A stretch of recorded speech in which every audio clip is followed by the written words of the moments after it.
नमस्कार दोस्तों, create your wealth YouTube channel में आपका स्वागत है। दोस्तों, इस वीडियो में मैं आपको इन्फो एज कंपनी के बारे में बताना चाहूँगा। ये जो कंपनी है दोस्तों, इसके बारे में आपने ज़रूर सुना होगा। अगर नहीं सुना होगा तो दोस्तों इसके प्रोडक्ट के बारे में तो डेफिनेटली आपने सुना होगा। Naukri.com जो है दोस्तों इसी कंपनी का प्रोडक्ट है। दोस्तों, आप इस कंपनी के चार्ट को देख पा रहे होंगे। ये लॉन्ग टर्म में सीधा बढ़ते हुए जा रहा है।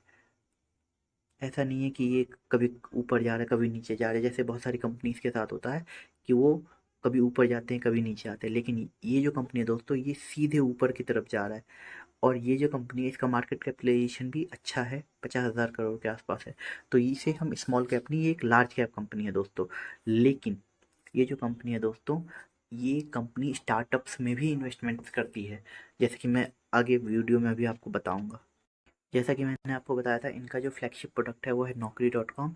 उसके अलावा दोस्तों इनका 99acre.com भी जो है इन्हीं का है, जो रियल इस्टेट में काम करता है ऑनलाइन। जीवनसाथी.com इन्हीं का है, और शिक्षा.com भी इन्हीं का है दोस्तों, जो कि अलग अलग सेक्टर्स में काम करते हैं। जैसे कि जीवनसाथी.com जो है, ये मैट्रिमोनियल ऑनलाइन वेबसाइट है। जो Naukri.com है दोस्तों, जो इनका फ्लैगशिप प्रोजेक्ट है, प्रोडक्ट है, उसका 74% मार्केट शेयर है अपने एरिया में। तो जो कि मार्केट लीडर हुआ एक तरीके से रियल इस्टेट में। इनका जो 99acre.com है, उसका 14% का मार्केट शेयर है, जो कि डिसेंट माना जाएगा।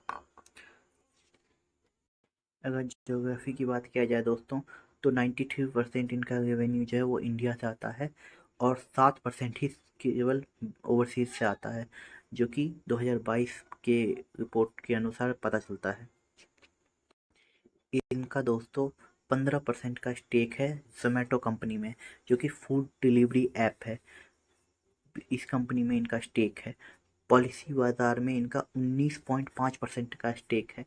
ये दोनों जो कंपनी दोस्तों, ये अभी लिस्टेड हैं, और इस दोनों में इनका स्टेक है दोस्तों। ये जो कंपनी, जैसा कि मैंने आपको बताया था, ये स्टार्टअप्स में भी इन्वेस्टमेंट करती है, छोटा अमाउंट करती है दोस्तों। लेकिन अगर वो कंपनी बड़ी हो जाए तो सोचो दोस्तों, इनका कितना अच्छा प्रॉफिट हो सकता है। बहुत सारी कंपनीज को, जैसे कि बहुत सारे लोगों को लगता है कि स्टार्टअप में इन्वेस्टमेंट करें, उसके तौर पे भी आप इसे प्रॉक्सी प्ले के तौर पे देख सकते हैं, क्योंकि ये इन्वेस्टमेंट करती है उन सब में, और इनके पास रिसर्च भी अच्छी होती है। इसका जो है पिंटो डॉक्यूमेंट सर्विसेज के अंदर भी 26% का स्टेक है। और दोस्तों, हैप्पीली अनमैरिड जो कंपनी है, उसमें इसका 30% का स्टेक है, जो कि बहुत ही अच्छा माना जाएगा। ये कंपनीज अभी न्यू हैं, लिस्टेड नहीं है।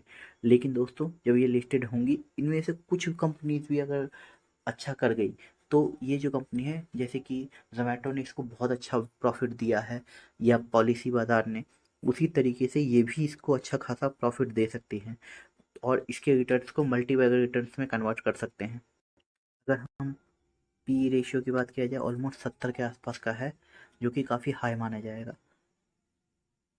अगर हम डिविडेंड की बात किया जाए, तो 0.33% का डिविडेंड यील्ड है दोस्तों। ये कंपनी डिविडेंड नहीं देती है, क्योंकि ये उसी पैसे को मार्केट में इन्वेस्ट करती है, और अपने अलग अलग कंपनीज में भी लगाती है। तो ये एक अच्छी चीज़ मानी जाएगी, क्योंकि अगर ये इन्वेस्ट करेगी तो वो कंपनी और अच्छा कर सकती है। आर ओ सी की बात किया जाए तो 24% का है। आर ओ ई की बात किया जाए तो 21.8, मतलब 22% मान सकते हैं। फेस वैल्यू 10 की है दोस्तों। इन फ्यूचर यदि ये अपने फेस वैल्यू को 10 से घटा करके 1 करती है, तो इसके जो शेयर का प्राइस है, जो कि अभी 3893 रुपये के आसपास है, वो भी काफ़ी कम हो जाएगा, जो कि अफोर्डेबल हो जाएगा कह सकते हैं। कंपनी डेप्ट फ्री है दोस्तों ऑलमोस्ट, आप देख पा रहे होंगे। कंपनी गुड क्वार्टर ग्रोथ की एक्सपेक्ट कर रही है, ये इसका प्रो है। और कंपनी ने 5 सालों का जो प्रॉफिट ग्रोथ है, वो 121% के CAGR पे ग्रोथ है दोस्तों। ये इतना ज़्यादा इस वजह से दिखा रहा है, क्योंकि अभी जो है इसकी जो कुछ कंपनीज है जिनमें इसका अच्छा स्टेक है, जैसे कि मैंने जोमेटो और पॉलिसी बाजार आपको दिखाया है, वो लिस्टेड हुई हैं। तो उस वजह से भी इसने अपना जो कुछ शेयर है उसमें से बेचा है, तो उस वजह से इसका जो प्रॉफिट ग्रोथ है वो इतना हाई दिखा रहा है। कॉन्स की अगर बात किया जाए इस कंपनी के, तो कॉन्स में दोस्तों ये 3.53 टाइम्स बुक वैल्यू पे ट्रेड कर गया है, जो कि इसका एक कॉन माना जाएगा। और जो कंपनी है, उसका रिटर्न ऑन इक्विटी 13% का है, ऑलमोस्ट 3 साल का, जो कि एक बुरी बात मानी जाएगी। अर्निंग में 1118 करोड़ रुपए अदर वाले इंक्लूडेड हैं, जैसे कि मैंने अभी आपको बताया कि वो अदर्स कौन से वाले हैं, वो भी एक कौन माना जाएगा, क्योंकि ये जो जो आपको ये प्रॉफिट दिखा रहा है काफ़ी बढ़ करके, वो उन्हीं पैसों की वजह से दिखा रहा है, जो कि वन टाइम होगा दोस्तों, क्योंकि ऐसा तो है नहीं कि ये बार बार उसे स्टेक अपना ट्रिम करेंगे, तो ये एक वन टाइम प्रॉफिट की तरह है। कंपनी की सेल्स की बात किया जाए तो 590 करोड़ का था दिसंबर में, उससे पिछले क्वार्टर में 604, और अगर हम दिसंबर को पिछले साल के दिसंबर से कंपेयर करें तो 421 था।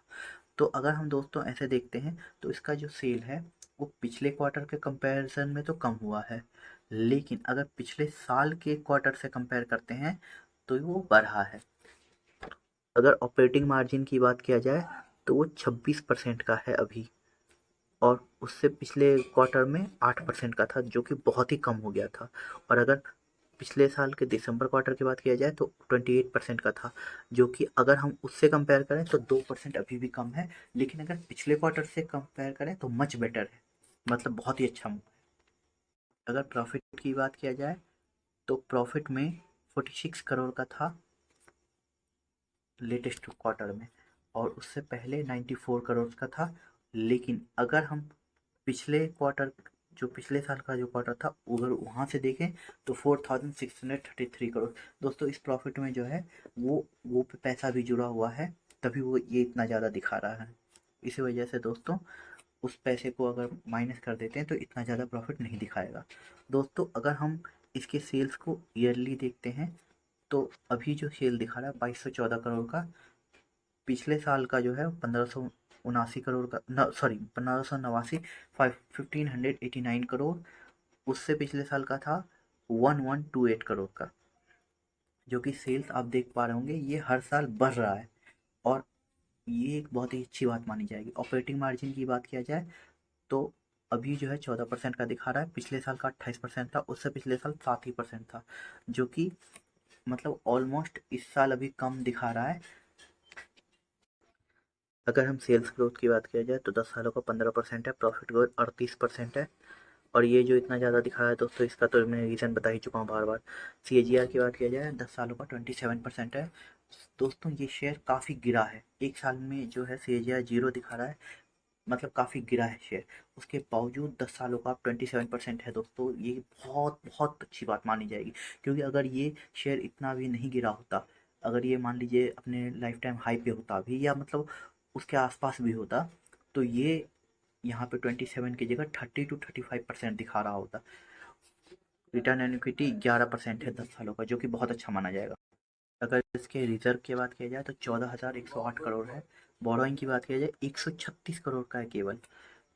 अगर हम पिछले क्वार्टर की बात किया है रिजर्व की तो 17,113 करोड़ का था, और बोरोइंग की बात किया जाए 64 करोड़ का था, मतलब बोरोइंग बढ़ा है, रिजर्व कम हुआ है, लेकिन उतना ज़्यादा कम नहीं हुआ है जो कि चिंता का विषय बने। दोस्तों अगर हम इसके शेयर होल्डर पैटर्न्स को देखते हैं तो प्रमोटर होल्डिंग 38.05% है, जो कि पिछले क्वार्टर में भी सेम ही था, उससे पिछले क्वार्टर से थोड़ा सा कम हुआ है, तो कोई ज़्यादा फर्क नहीं आया है। लेकिन फॉरेन इंस्टीट्यूशनल इन्वेस्टर की होल्डिंग किया जाए तो उसमें भी माइनर सा चेंज है 31.41%, जो कि पिछले क्वार्टर से अगर हम कंपेयर करें तो। डोमेस्टिक इंस्टीट्यूशनल इन्वेस्टर की अगर बात किया जाए उसमें दोस्तों थोड़ा सा उसमें भी चेंज आया है, जो कि 17.36% है, जो कि पहले, सॉरी, हाँ, वो पहले 16.81% था, मतलब वो बढ़ा है, मतलब वो घटा नहीं है। और जैसे कि गवर्नमेंट की बात किया जाए 0.37% का है।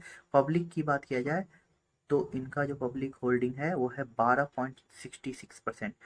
लेकिन दोस्तों पब्लिक में जो है इंडिविजुअल इन्वेस्टर्स का भी अच्छा खासा होल्डिंग है, जैसे अनिल जी का जो है 2.43% है, कपिल कपूर का जो है 1.86% है, और अमरीश जी का जो है 1.13% है, और अदर में 0.13% है।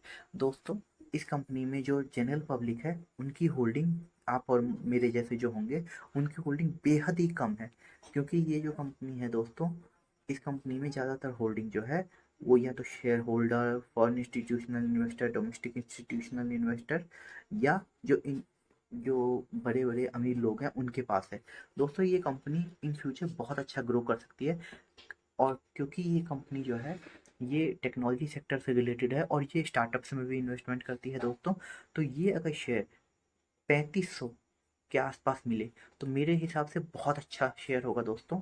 लेकिन दोस्तों कुछ भी करने से पहले आप अपने फाइनेंशियल एडवाइज़र से सलाह मशवरा करें और खुद भी कंपनी के बारे में रिसर्च करें, फिर ही कोई शेयर परचेज करें दोस्तों। अगर आपको मेरा वीडियो ज़रा सा भी अच्छा लगे प्लीज़ दोस्तों मेरे चैनल को लाइक सब्सक्राइब करें और शेयर करें इसी प्रकार के एजुकेशनल वीडियोज़ को देखने के लिए। धन्यवाद दोस्तों।